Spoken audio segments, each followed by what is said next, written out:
Hello, I'm Stuart. Before we start, we want to share that this video uses AI for graphics and voice, but all the information is manually researched by our team. Here in the video, we will share the details for the Soulworker Error Code 0.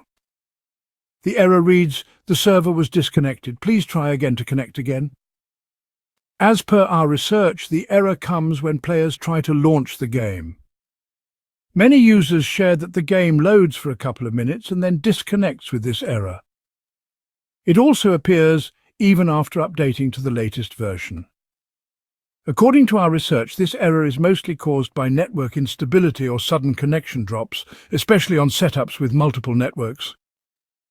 First, restart your system and check if your game is updated to the latest version. If an update is available, install it and try again.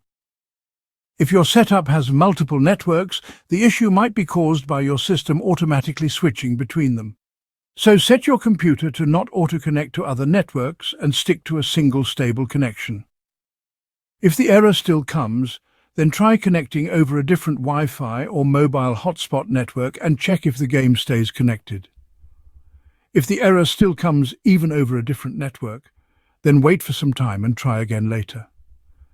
If the issue continues, uninstall and reinstall the game, then check if the error is resolved. Thanks for watching. This is all we have for the error. If this video helped, don't forget to like, share and subscribe. Have any questions or issues? Drop them in the comments below. See you in the next one.